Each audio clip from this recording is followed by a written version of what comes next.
안녕하세요. 말씀 한 줌. 오늘은 호세아 3장 1절에서 4장 10절 말씀을 함께 살펴보도록 하겠습니다. 제가 먼저 본문을 읽을게요.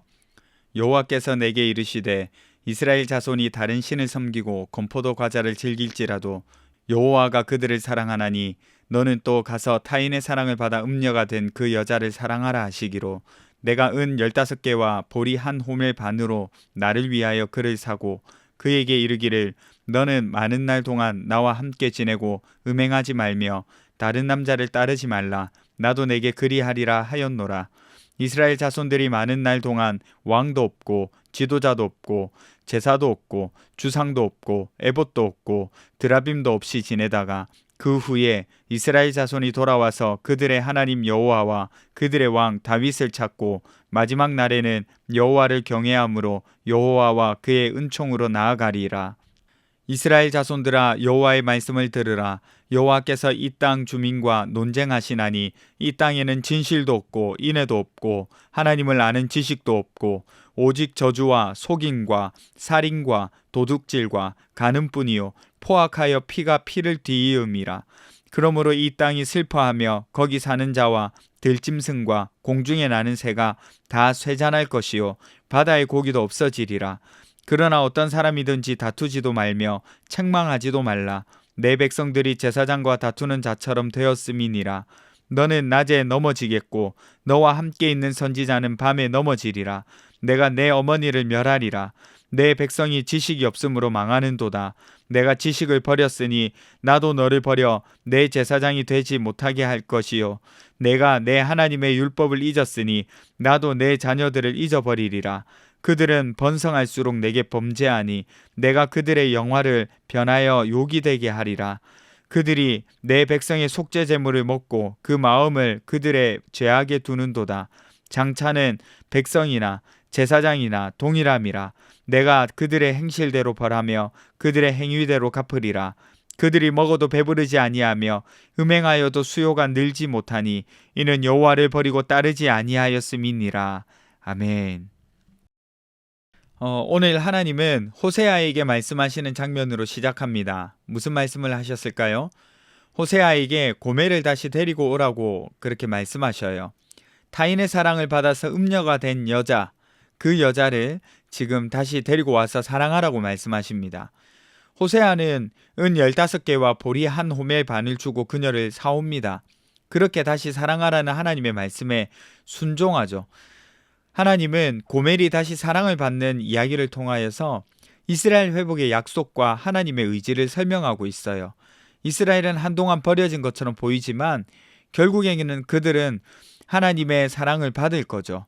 하나님은 그렇게 자신이 하실 일과 계획을 호세아의 가정을 통하여서 보여주시는 겁니다. 4장은요, 하나님이 이스라엘 백성들을 고발하는 장입니다. 1절을 보시면 이 땅에 진실도 없고 사랑도 없고 하나님을 아는 지식도 없다 이렇게 말씀하시거든요. 여러분, 진실과 사랑 또 하나님을 아는 지식은 사실은 언약 백성에게 있어서 핵심적인 가치입니다. 여러분, 왜 그런지 제가 좀 짧게 설명하자면요, 진실은 단순하게 거짓말하지 않는다는 뜻이 아니라 신실하다라는 것과 맞닿아 있어요. 그러니까 약속에서 신실하다는 것은 굉장히 중요한 거죠. 언약 백성이라고 하면 이 중요성을 너무나도 잘 압니다. 약속에 신실하신 하나님을 잘 알고 그들도 그 약속에 신실해야 한다는 것을 잘 알아요. 그런데 이것이 없다는 것은 언약을 깨뜨렸다는 뜻이 됩니다. 사랑도 마찬가지예요. 헤세드라는 단어인데 이건 하나님과 이스라엘의 관계를 가장 잘 표현하는 단어 중에 하나거든요. 하나님이 너희는 나의 백성이라 이렇게 약속하시고 선포하셨을 때 이 말 속에는 자기 백성을 향한 하나님의 사랑, 헤세드가 들어있는 거예요. 이에 대한 백성들도 언약적인 헌신으로 그 사랑에 대한 반응들, 그리고 관계 유지를 위한 헌신을 해야 한다는 거죠. 그런데 이것이 없다는 것은 약속을 깨버린 거죠. 하나님을 아는 지식도 이와 비슷합니다. 여기서 아는 것은 단순한 정보, 지식이 아니라 경험한 것, 그래서 아는 것을 말하는 거예요. 그러니까 하나님을 인격적으로 경험하고 체험하는 것, 하나님과 교제하는 것을 뜻하는 거예요. 그런데 그런 알미 없다고 하시는 거죠. 그러니까 우상 숭배하고 타락하는 겁니다. 여러분, 진실, 사랑, 하나님을 아는 지식이 없어서 언약의 기반이 무너져 내리고 있어요. 이것을 하나님이 고발하고 있는 거예요. 언약의 기반이 무너지니까 하나님의 나라가 어려움을 겪습니다. 땅이 마르고 짐승, 새, 물고기가 없어요. 하나님과의 관계가 온전치 않으니까 세상과의 관계도 온전치 않게 되는 거죠. 하나님은 특별히 제사장들을 심하게 꾸짖고 있습니다. 왜냐하면 6절에는 내 백성이 지식이 없으므로 망하는도다 라고 말씀하고 계시는데, 다른 말로 하면 백성들이 하나님을 알지 못해서 망한다는 말입니다. 왜 이런 일이 일어날까요?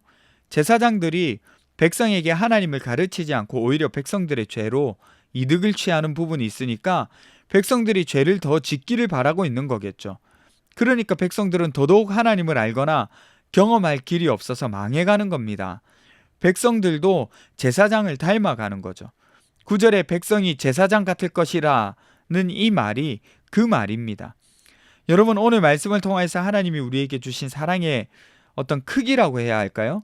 정도라고 해야 할까요? 그걸 좀 말씀드리려고 해요. 여러분, 호세아가 고멜을 데리고 올 때에 은 15개와 보리 한 호멜 반을 주고 데려왔다, 이렇게 기록했어요. 오늘날로 치면 약 60만 원 정도 그렇게 되는 것으로 대략 잡아서 예상을 해볼 수가 있는데, 그런데 이걸 조사하면서 알게 된 사실인데요. 호세아가 왜 은과 보리로 나누어서 값을 치르고 데리고 왔을까요? 원래는 사실은 노예 한 사람의 몸값이 약 30세겔 정도 했다고 하거든요. 그런데 호세아는 은 15세겔과 보리 1.5호멜, 그러니까 이렇게 내고 데리고 왔다. 이거는요, 뭐냐면 30세겔을 다 낼 수가 없어가지고 은 15세겔하고 그 나머지 15세겔에 해당하는 그런 어떤 값, 그러니까 먹을 보리 이런 걸로 한 호멜 반을 내고 갖고 온 거예요. 이거는 무슨 말이냐면 자기가 가진 걸 몽땅 털어서 갖고 왔다는 겁니다. 그래서 그걸 주고 지금 고멜을 데리고 오는 거예요. 그러니까 절반은 은으로, 절반은 곡식으로 냈다는 점입니다.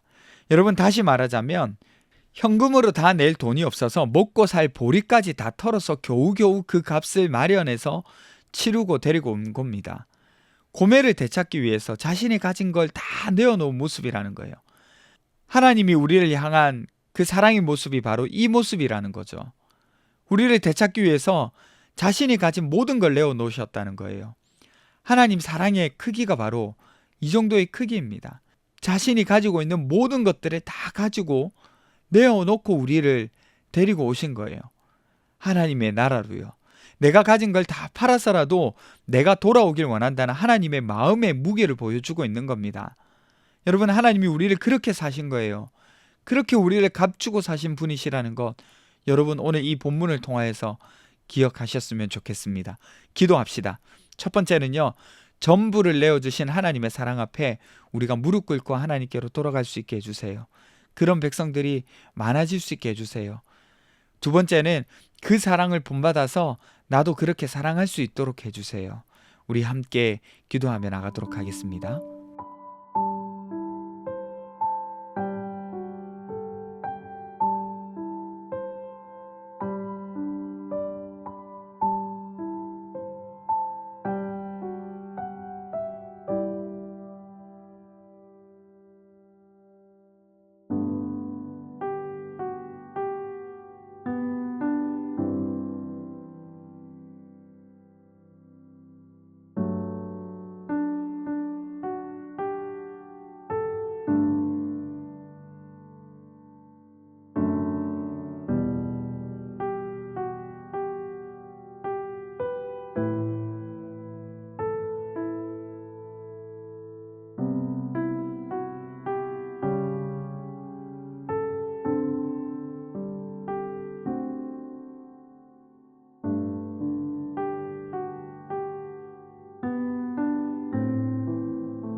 하나님, 전부를 내어주셔서 우리를 사랑해 주신 그 사랑을 하나님 오늘도 우리가 기억하며 나아갑니다. 그 사랑 안에서 우리가 살아갈 수 있도록 도와주세요. 또 그 사랑을 본받아서 우리도 그렇게 살아갈 수 있도록 도와주세요. 예수님 이름으로 기도합니다. 아멘. 여러분 오늘도 그 사랑 안에서 풍성한 하루 보내셨으면 좋겠습니다.